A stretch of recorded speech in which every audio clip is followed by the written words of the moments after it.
Look at a map of Alaska and you'll see a single line running 800 miles from the top of the state down to the port of Valdez. It's the most photographed pipeline on Earth, crossing 3 mountain ranges and hundreds of rivers, and right now, it's barely moving. Oil that used to reach the coast in under a week now takes 2 weeks to make the same trip, arriving colder and thicker than it was ever designed to be. The Trans-Alaska Pipeline was built to carry over 2 million barrels of oil a day. Today, it's carrying less than a quarter of that, the lowest flow in its entire history.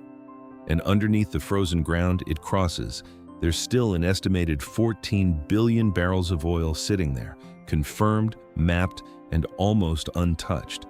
So how did the most important pipeline in America end up running nearly empty, sitting on top of one of the largest untapped oil reserves in the country? And why, with 14 billion barrels confirmed and mapped, is almost nobody drilling for it? Before any of this existed, Alaska was the poorest state in the country, propped up by federal money, a territory the United States had bought from Russia for a few cents an acre and mostly ignored ever since. When statehood gave Alaska the right to claim millions of acres of federal land for itself, a state geologist looked at the terrain along the Arctic coast and noticed something familiar. It reminded him of oil basins he'd studied in Wyoming, so he recommended the state stake its claim there instead of somewhere more obviously promising. At the time, almost nobody agreed. Oil companies had already drilled across the North Slope for years with little to show for it, and most of them were close to giving up entirely. Then, in the winter of 1968, a drilling crew working for Atlantic Richfield opened the valve on a well they'd been watching for weeks. What came up wasn't a trickle. It was a roar loud enough to shake the ground and a flare that lit up the Arctic sky and burned for hours. They had struck Prudhoe Bay, the largest oil field ever discovered in North America. Almost overnight, the frozen wilderness nobody wanted became one of the most valuable pieces of land on the continent. Millions of years earlier, this same stretch of coastline had been a warm, shallow sea full of marine life. When those organisms died, they settled into the sediment, got buried deeper and deeper, and were slowly cooked by heat and pressure into oil. That part of the story is familiar. What makes Alaska different is what happened next. The North Slope sits on permafrost, ground that stays frozen year-round, and that frozen layer acted like a lid, sealing the oil in place for millions of years. It also means engineers can't just drill the way they would anywhere else. Heavy equipment placed directly on permafrost will sink as the ground below it thaws, so companies had to build systems that pull cold air down into the earth just to keep the foundations frozen, solid enough to work on. Nowhere else in the oil industry do you need to refrigerate the ground before you can safely drill into it.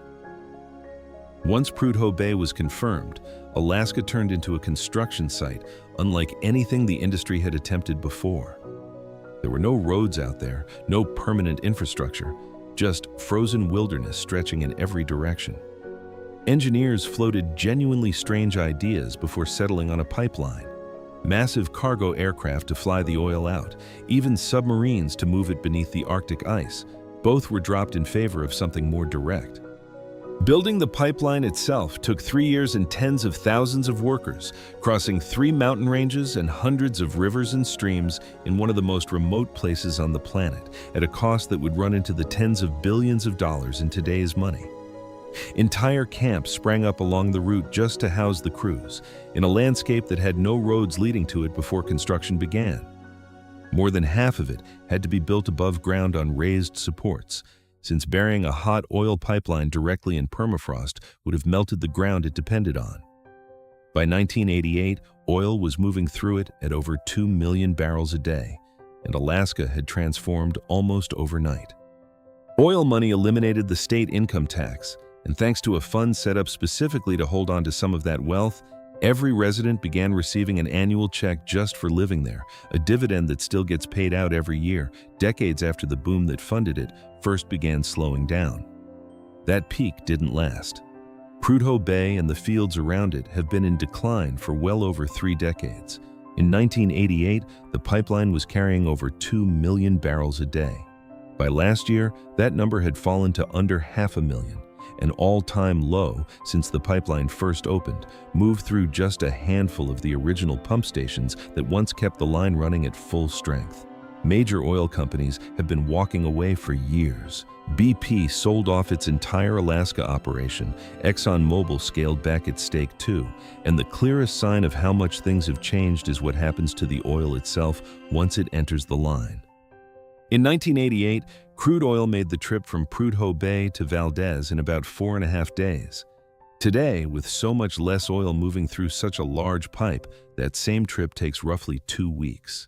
The oil cools as it crawls south, thickens, and picks up more wax along the interior of the pipe, which means engineers now have to work harder just to keep it flowing at all, recirculating and reheating oil at pump stations that were never designed to operate this far below their intended capacity.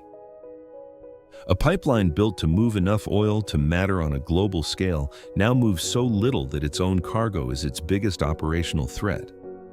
Subscribe if you want more of these deep dives. There's a hard limit to how far this decline can go. The pipeline has a minimum threshold it needs to stay above to operate safely. Below a certain point, the oil gets too cold and too thick to move through the line reliably. Current throughput sits only tens of thousands of barrels above what engineers consider the safe operating floor, and there's no backup. No rail line, no alternate pipeline, nothing else capable of moving Alaska's oil to market. If the flow through this one pipeline ever drops too low for too long, billions of barrels of oil that are already confirmed to exist become effectively stranded underground, geologically real but functionally unreachable. What makes this especially strange is where that 14 billion barrels sits in the bigger picture. Roughly half of all the undiscovered oil the federal government believes is sitting under its own land, anywhere in the entire United States, is right here on Alaska's North Slope. Not Texas. Not the Gulf of Mexico. A single stretch of frozen coastline most Americans will never see. He holds more confirmed potential than almost anywhere else the country controls.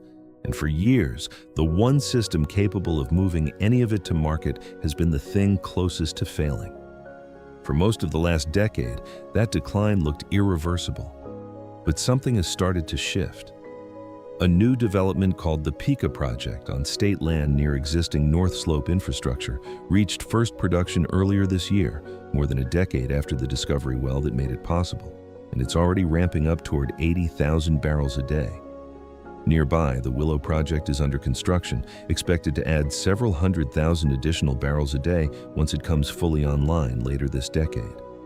Federal energy forecasters now expect Alaska's oil production to actually rise this year instead of fall, for the first time since 2017, driven almost entirely by these two projects finally reaching production after years of planning, permitting, and delay. None of this brings the pipeline back to what it once was.